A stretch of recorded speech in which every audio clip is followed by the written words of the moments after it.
दोस्तों, आशा करता हूँ कि आपको सब लोग अच्छे हो। पोस्ट इंडिपेंडेंस इंडिया की इस वीडियो में आपका दोबारा से स्वागत है। पिछले वीडियो में हमने जानने की कोशिश करी थी कि इंडिया के एक तरीके से पॉलिटिकल चैलेंजेस क्या क्या थे और उनको हमने किस तरीके से रिजॉल्व किया। इस वीडियो में हम लोग इंडिया के सोशल जस्टिस चैलेंज को समझेंगे कि सोशल जस्टिस चैलेंज क्या था, उस चैलेंज को हमने कैसे मिटिगेट किया। So friends, we will try to learn about the social justice challenge in India at the time of independence, and we will try to understand that how did we try to basically mitigate that challenge. So friends, one thing is important here, that when we became independent, we realized one thing, that caste was a major issue and caste had to be tackled as a problem if we wanted to create a society where every aspect of the society contributed for the development of the society. And this is the place where Gandhi had also made an observation, and I want you to write that observation of Gandhi, because if a comment type question comes, then you know, as per the answer writing classes that we have had on Unacademy Plus, that in answer writing, that when a comment type question comes, then how do you use a particular opinion of a person.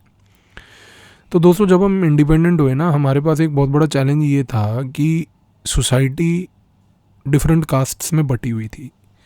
अगर हम चाहते थे कि society पूरी एकजुट होकर आगे बढ़ाई जाए, तो इस सोसाइटी को एकजुट होकर बढ़ाने के लिए सबसे बड़ा चैलेंज ये था कि कहीं ना कहीं कास्ट की प्रॉब्लम को टैकल करना था। और गांधी ने इसके ऊपर एक ऑब्जर्वेशन दिया, और मैं चाहता हूँ कि ये ऑब्जर्वेशन गांधी का आप लिखें, जैसे मैंने पिछले वीडियो में आपको के.एम. पानीकर का एक ऑब्जर्वेशन लिखवाया था। क्योंकि कमेंट टाइप सवाल आएगा तो हमारे अनअकैडमी की आंसर राइटिंग क्लासेस में आप ऑलरेडी समझ चुके हैं कि उसको कैसे हैंडल करना है। तो ये गांधी का ऑब्जर्वेशन इम्पॉर्टेंट है।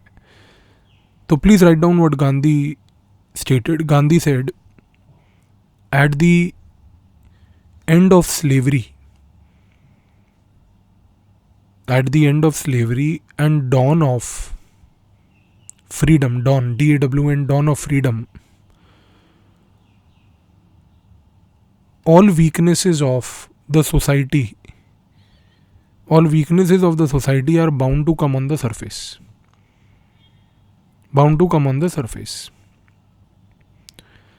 गांधी इस पर्टिकुलर स्टेटमेंट से क्या कहना चाह रहे थे? दोस्तों, गांधी एक बड़ा इंपॉर्टेंट मैसेज ये कम्युनिकेट करना चाह रहे थे कि भाई देखो, हम लोग अभी आज़ादी के जश्न में डूबे हुए हैं। हम लोग इस बात से बड़े खुश हैं कि भाई भारत आज़ाद हो गया। लेकिन गांधी ने कहा कि भाई भारत आज़ाद होना और उसका जश्न मनाना एक बात है, लेकिन जब आपकी ये पार्टी ख़त्म होगी और कल सुबह का सवेरा होगा, तो आपके सामने सोसाइटी की जो वीकनेसेस हैं वो सामने आएंगी। सो गांधी सेड कि we are very happy about the fact that we have got the independence and we are celebrating that in a very big way, which is fine. But he says that when the morning happens tomorrow, you will be confronted with all those problems and the weaknesses of the society, which shall present in front of you the real picture of where the issue lies. Gandhi इस context में जब ये statement दे रहे थे, तो वो जो word weakness बोल रहे थे, जो आपने लिखा है, वो वीकनेस दोस्तों कास्ट वीकनेस थी। गांधी ये बोल रहे थे कि सोशल जस्टिस इंश्योर करना इंडिया का सबसे बड़ा चैलेंज है, और इंडिया के लिए कास्ट प्रॉब्लम को सॉल्व करना एक सबसे बड़ा चैलेंज है। क्योंकि गांधी ने सोशल जस्टिस के इशू को बहुत इफ़ेक्टिवली समझा। गांधी ने कहा कि भाई सबसे बड़ी चीज़ ये है कि कहीं ना कहीं लोअर कास्ट अपर कास्ट के साथ जुड़ना नहीं चाहते, और जो अपर कास्ट है वो लोअर कास्ट को साथ लेकर चलना नहीं चाहते। So Gandhi said that the bigger problem in caste is that the lower caste does not get integrated with the upper caste, because the upper caste does not want to walk together with the lower cast.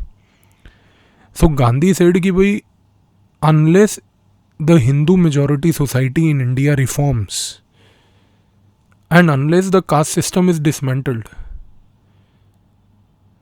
The development in India will be retarded.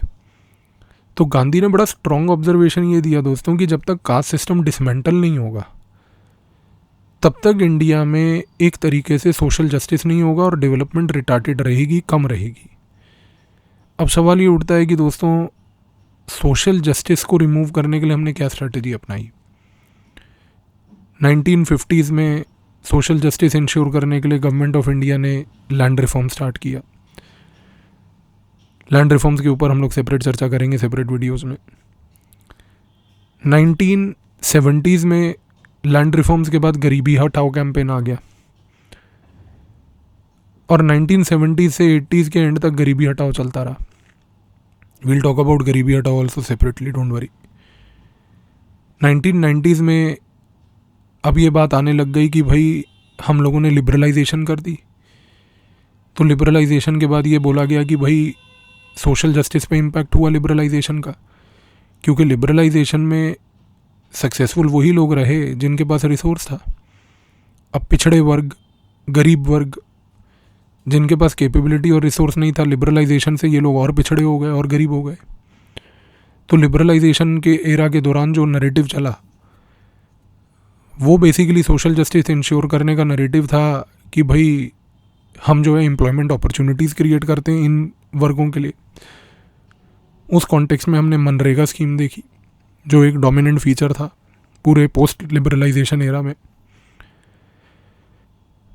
तो friends, understand one thing, that when we tried to tackle the issue of social justice, our journey began with land reforms. In 1950s, moved to Garibi Hatao in 1970s. And then in 1990s, we came to the context where liberalization was adopted.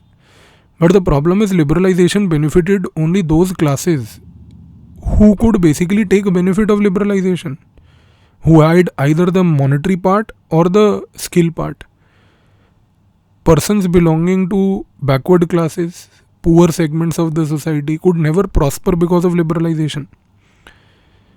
And in order to tackle those classes who could not progress because of liberalization, we adopted the strategy of employment generation, and MNREGA scheme is the shining example of that. पर दोस्तों, ये जितनी भी strategies हमने अपनाई, चाहे land reform हो, चाहे हमारे गरीबी हटाओ का कैंपेन हो, चाहे एम्प्लॉयमेंट अपॉर्चुनिटी क्रिएशन कैंपेन हो, none of this worked effectively because social justice की प्रॉब्लम तो फिर भी परटेनेंट रही। सोशल जस्टिस फिर भी इंश्योर नहीं हो पाया because poverty was still there and poverty is still there till today. तो 2014 से एक बदलाव आया। 2014 से जब नई सरकार आई तो इस नई सरकार ने एक चीज़ को समझने की कोशिश करी। इस सरकार ने ये जानने की कोशिश करी कि भाई अब हम आगे प्रोग्रेस कैसे करें। तो इसने क्या बोला, इसने एक बड़ी महत्वपूर्ण बात बोली। इसने ये बात बोली कि भाई हम एक काम ये करेंगे कि कहीं ना कहीं हम ये आइडेंटिफाई करेंगे कि सोशल जस्टिस रिटार्ड किसकी वजह से हो रहा है। तो इन्होंने स्टडी करके ये देखा कि भाई घरानों में लोगों के पास कई ऐसी चीज़ें हैं जो उनको प्रोवाइड ही नहीं हो पाई इतने सालों से, और क्योंकि कई ऐसी चीज़ें हैं जो इन लोगों को एक्सेस नहीं मिल पाया जिसका, इसके कारण से ये लोग प्रोग्रेस नहीं कर पाए सोसाइटी में। तो 2014 से गवर्नमेंट ने एक नया स्ट्रैटेजी अपनाया जिसको हम कहते हैं न्यू वेलफेयरिज्म अप्रोच। इस न्यू वेलफेयरिज्म अप्रोच में गवर्नमेंट ने ये बोला कि भाई एक इंडिविजुअल के प्राइवेट लेवल पे जो उसका एक्सपेंडिचर होगा, वो प्राइवेट लेवल के एक्सपेंडिचर को और वो प्राइवेट लेवल के कंजम्पशन को हम लोग प्रोवाइड करेंगे थ्रू पब्लिक रेवेन्यू। सरकार ने बोला कि भाई अगर मान लीजिए एक इंडिविजुअल के पास घर नहीं है तो सोशल जस्टिस कैसे होगा जब तक आपके पास घर नहीं है। तो सरकार ने बोला कि भाई एक इंडिविजुअल की अगर घर की रिक्वायरमेंट है तो उसको प्रधानमंत्री आवास योजना के तहत घर दिया जाए।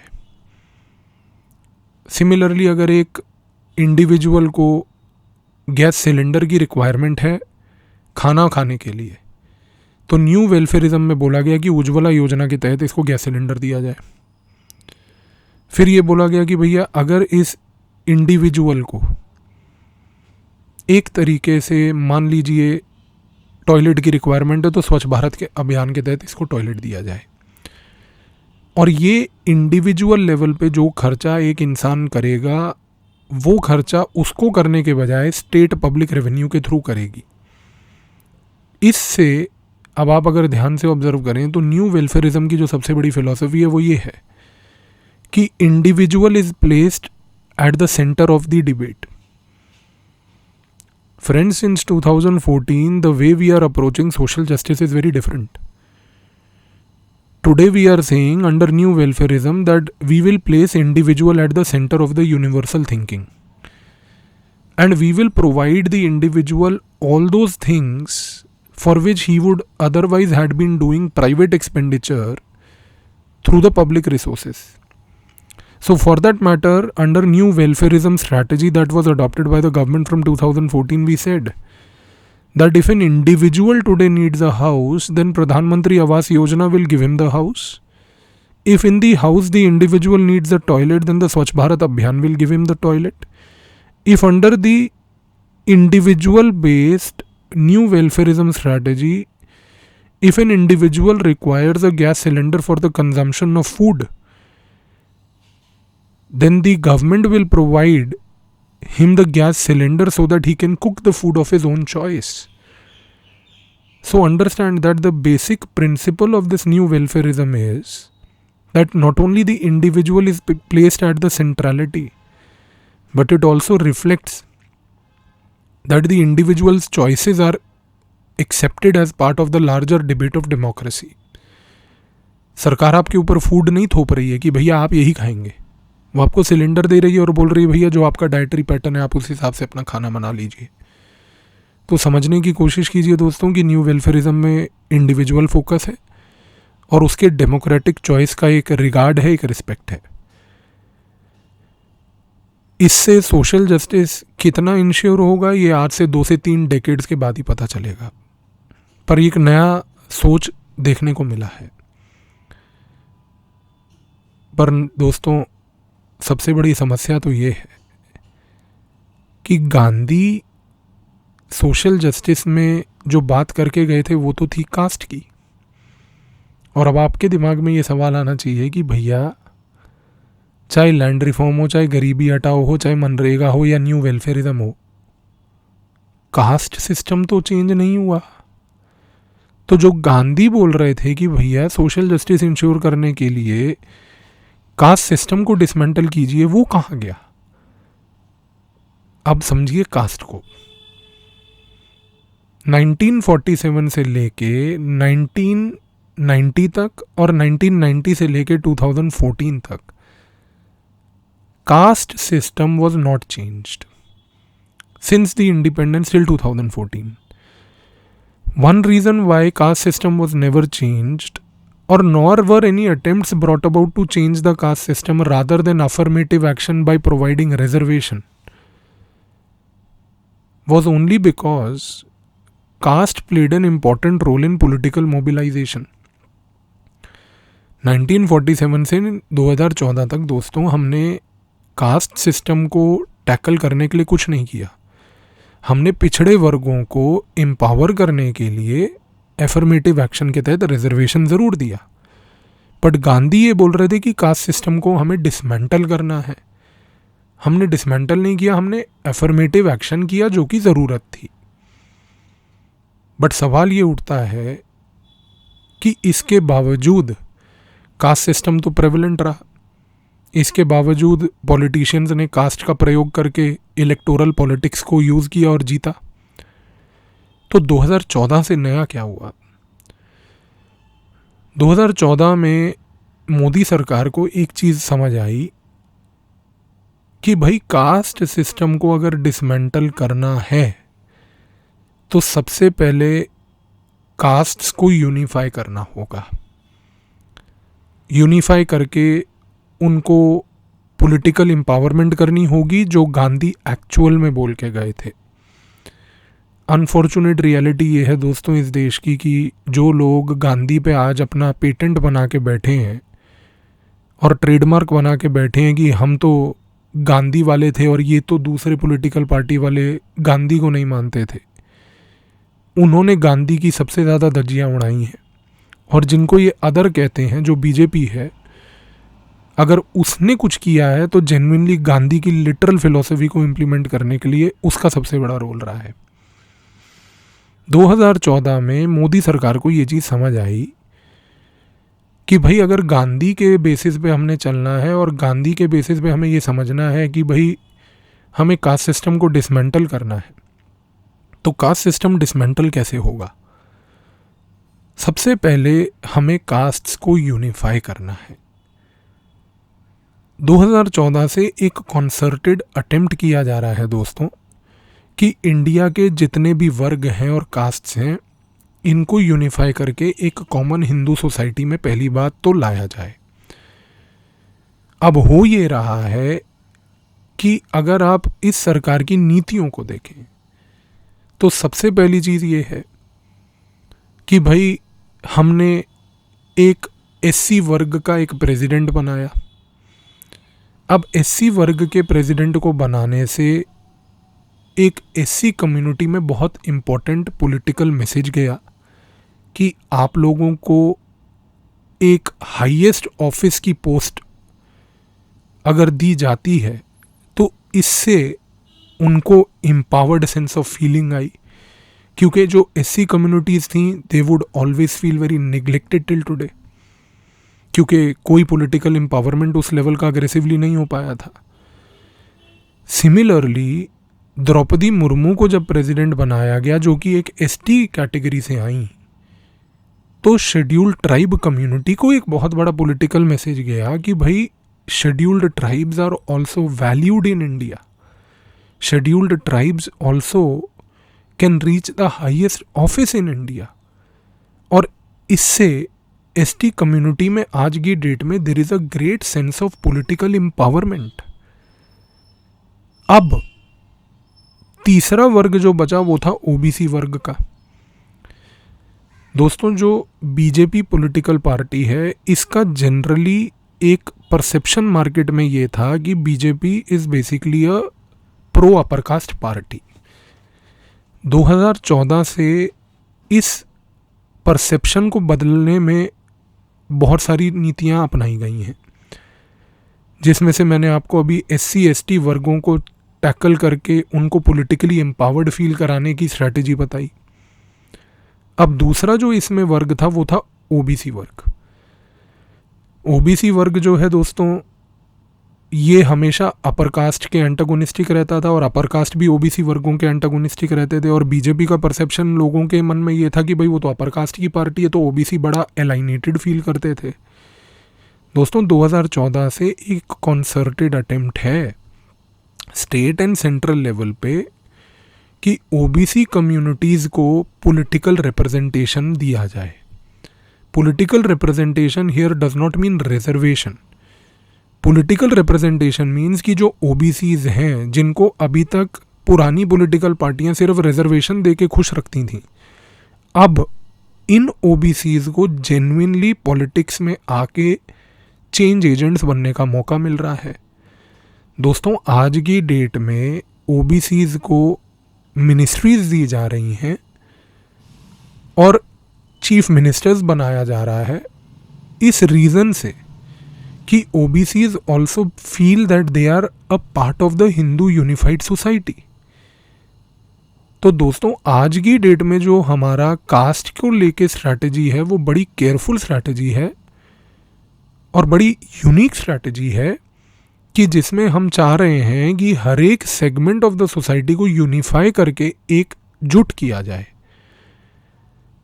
और एक बार जब एक पूरी हिंदू सोसाइटी यूनिफाई हो जाएगी, आपस में बंटना बंद हो जाएगी, तब एक ऐसी स्थिति और एक ऐसा माहौल होगा कि जब एक चर्चा इनिशिएट की जाए कि can we do away with the caste system और not, because everyone would be having the privilege of being empowered. आज की डेट में जो ये एक्सपेरिमेंट 2014 से चल रहा है ना दोस्तों, एक सोशल लेवल का ये रेवोल्यूशनरी एक्सपेरिमेंट है जिसमें हर एक वर्ग को एक सेंस ऑफ एम्पावरमेंट दी जा रही है। और दोस्तों ये मत भूलिएगा कि एक बार हर एक वर्ग को एम्पावरमेंट दी गई और एक बार हर एक वर्ग को एक सेंस ऑफ एम्पावरमेंट अगर मिल गया और उसमें वो सेंस ऑफ सिक्योरिटी आ गई, तो कल को वो वर्ग खुद भी नहीं चाहेगा कि उसको एक टैग के तहत देखा जाए। हम लोग मोदी गवर्नमेंट को बड़ा नेगेटिव सेंस में देखते हैं और ये हमारे देश की बड़ी अनफॉर्चुनेट बात है कि हर चीज़ में उसको क्रिटिकल देखा जाता है, क्योंकि लोग जो निटिग्रिटीज है वो नहीं समझ रहे दोस्तों। तो एक बहुत कैलकुलेटेड इम्पॉर्टेंट सोशल मैसेजिंग हो रही है इंडिया में दोस्तों। और ये चीज़ ये हो रही है कि अभी एक अटेम्प्ट दिया जा रहा है हर एक वर्ग को सोसाइटी के एकजुट होने का। आज अगर हिंदू सोसाइटी यूनिफाई हो जाती है ना, तो आज से 5-6 डेकेड्स के बाद हिंदू यूनिफाइड सोसाइटी में कोई फॉरवर्ड बैकवर्ड फील नहीं करेगा, कोई एलाइनेटेड निगलेक्टेड फील नहीं करेगा। और ऐसी स्थिति में दोस्तों कास्ट का डिबेट इररेलेवेंट हो जाएगा। तो we must commend the efforts of the government today and we must support them in this endeavor of unifying the society, because the previous political parties have only divided the communities to garner political power. But today there is a genuine way of bringing about a social revolution which will give us the result 5-7 decades from now. We have to be patient, but the victory will be ours. And once we create a scenario like this, where every community, every group feels empowered, the caste and the tagging will automatically become irrelevant. तो I hope दोस्तों आपको इस video के तहत एक बहुत important concept समझ आया होगा कि सोशल जस्टिस, न्यू वेलफेयरिज्म के तहत लैंड रिफॉर्म, गरीबी हटाओ, अपॉर्चुनिटी क्रिएशन एट्सेट्रा एक गोल है जो चल रहा है। कास्ट और कास्ट सिस्टम को टैकल करने की स्ट्रैटेजी चल रही है। तो these are ongoing goals, we have taken attempts, we are making strategies, we will get the results. तो आई होप ये थॉट प्रोसेस इस वीडियो से आपको क्लियर हो गया होगा। Thank you.